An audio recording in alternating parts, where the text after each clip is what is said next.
बड़े elaborate arrangements किए जाते हैं और चाहे वो पंजीकरण से लेकर के यात्रा मार्ग पर जितनी भी सुविधाएँ हों,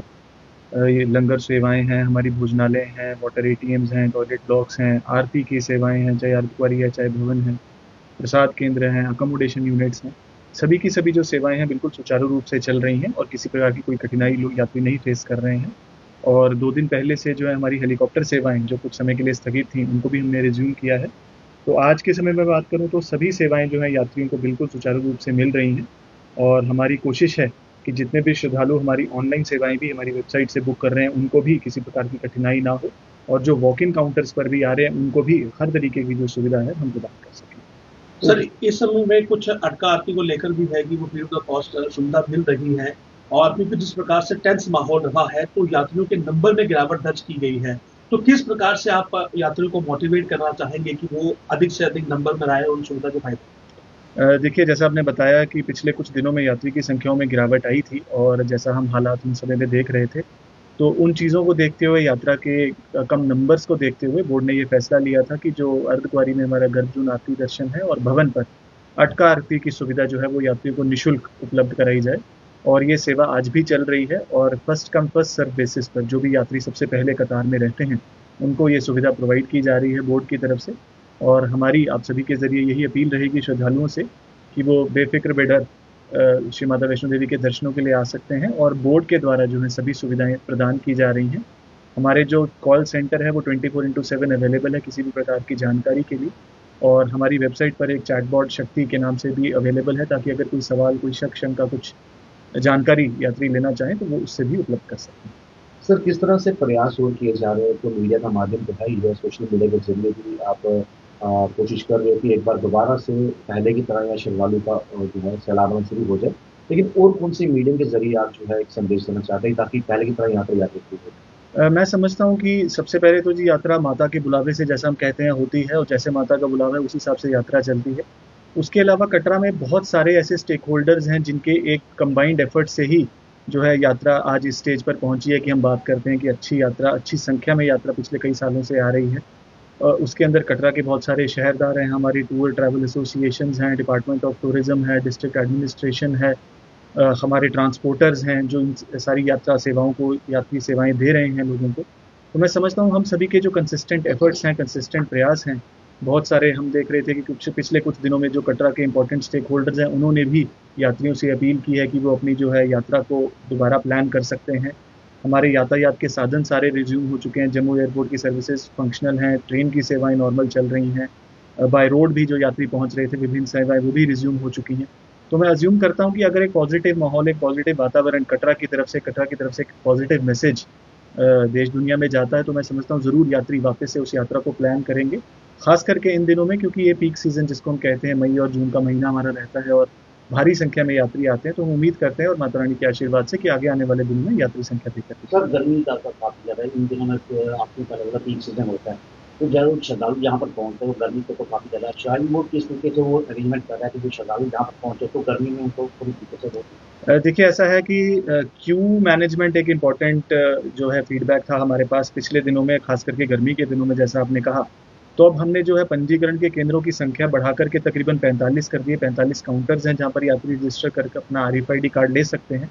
और जो क्यू में वेटिंग टाइम है उसको घटाकर 15 मिनट तक हम लाए हैं ताकि किसी को भी इस गर्मी के मौसम में परेशानी ना हो। जहाँ तक हम एंट्री काउंटर्स पर फिस्किंग की बात करें, चाहे वो बाणगंगा है, चाहे वो ताराकोट है, वहाँ पर भी वेटिंग एरियाज़, होल्डिंग एरियाज़ हमने बनाए हैं, माफ़ी चाहूँगा, ताकि वो लोग यात्री भी वहाँ पर विश्राम कर सकें और उनको कतारों में किसी प्रकार की कठिनाई का सामना ना करना पड़े। पूरे यात्रा मार्ग पर जैसा मैंने पहले बताया जो है वाटर एटीएम्स की सुविधा है, होल्डिंग एरियाज़ और वेटिंग हॉल्स की सुविधा है और हमारे जो है मेडिकल यूनिट्स फुल्ली फंक्शनल है, राउंड द क्लॉक फंक्शनल है, ताकि अगर किसी को स्वास्थ्य संबंधी कोई चैलेंज आता है, कोई जानकारी वो लेना चाहते हैं, तो हमारे बोर्ड की तरफ से वो जानकारी अवेलेबल है। सर, आने वाले दिनों में समर वेकेशन शुरू होने वाली है, स्पेशली मानसून वाले। तो जब समर वेकेशन होती है तो टूरिस्ट जो है वो जम्मू कश्मीर की तरफ रुख करता है, एक पहाड़ों के नाते, दूसरा माता वैष्णो देवी। उस समय जो समर वेकेशन में जो टूरिस्ट आइकन जो है, जो बच्चे रहेंगे उनके लिए किस तरह की सुविधा प्रोवाइड की जाएगी? देखिए ऐसा है, मैंने पहले बताया जैसे कि मई और जून हमारा पीक महीने रहते हैं और भारी मात्रा में संख्या में यात्रा संख्या देखने को मिलती है और कई सालों से हमारी कुछ प्रैक्टिसेस हैं जो हमने डेवलप की हैं इन महीनों के रश को कैटर करने के लिए वो सभी प्रैक्टिसेस हमारी फिर से उसी तरीके से जारी रहेंगी। जैसा मैंने बताया, रजिस्ट्रेशन काउंटर्स की संख्या में हम वृद्धि करते हैं, कटरा के अंदर अकोमोडेशन संख्या के अंदर हम वृद्धि करते हैं, हमारे जो सहायक और हमारे जो क्यू मैनेजमेंट की टीम्स हैं उसकी संख्या में हम वृद्धि करते हैं। ओवरऑल जो हमारा मकसद रहता है वो यही रहता है कि जितनी भी ज़्यादा से ज़्यादा श्रद्धालु माँ वैष्णो देवी के दर्शनों के लिए आएँ, उनको किसी प्रकार की कठिनाई ना हो और यात्रा जो है उनकी सरल रहे, सुगम रहे। और हमारे हेल्प डेस्क और जो हमारे काउंटर्स हैं, वहाँ से खास करके जो वृद्ध जन है और जो दिव्यांग जन है, उनके लिए भी जो है स्पेशल सर्विसेज इस सीजन में अवेलेबल है। सर एक अहम सवाल रहेगा, कई लोग जो है जैसा आपने फरमाया, ये मैं समझता हूँ हमारे लिए बड़ा एक कांस्टेंट चैलेंज आज के समय में डिजिटल वर्ल्ड में बन चुका है कि बहुत सारे ऑनलाइन फ्रॉड, साइबर फ्रॉड्स रहते हैं। बहुत सारी आप देखेंगे आजकल टेलीकॉम एजेंसीज ने अपनी कॉलर ट्यून में भी बार बार सरकार की तरफ से भी अवगत कराया जा रहा है कि इस तरीके के साइबर फ्रॉड्स का आप शिकार ना बने। बोर्ड के द्वारा भी बार बार यही अपील की जाती है कि जो बोर्ड की सारी सर्विसेज हैं वो हमारी आधिकारिक वेबसाइट maavaishnodevi.org पर ही अवेलेबल हैं। हमारी जो सुबह शाम आरती का टेलीकास्ट होता है वहाँ पर भी ये स्क्रोल कंटिन्यूसली चल रहा है पिछले कई वर्षों से। आप लोगों के ज़रिए, रेडियो के माध्यम से, प्रिंट मीडिया के माध्यम से भी हम यात्रियों को यही अपील करते हैं। और अगर हमारे नोटिस में ऐसी कोई कंप्लेंट आती है, ऐसा कोई मुद्दा आता है, तो तुरंत जो हमारी साइबर विंग जो पुलिस की है वहाँ पर वो कंप्लेंट फॉरवर्ड की जाती है और उस एफआईआर को एक लॉजिकल कंक्लूजन तक ले जाया जाता है।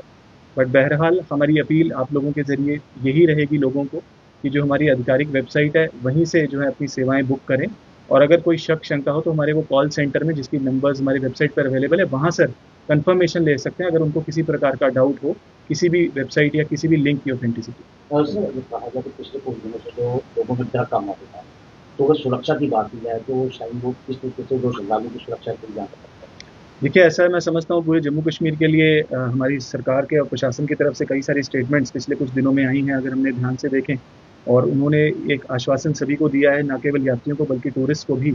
और कटरा की अगर मैं बात करूं तो श्राइन बोर्ड की जो सुरक्षा की जो जिम्मेदारी है वो पुलिस और सीआरपीएफ के पास है।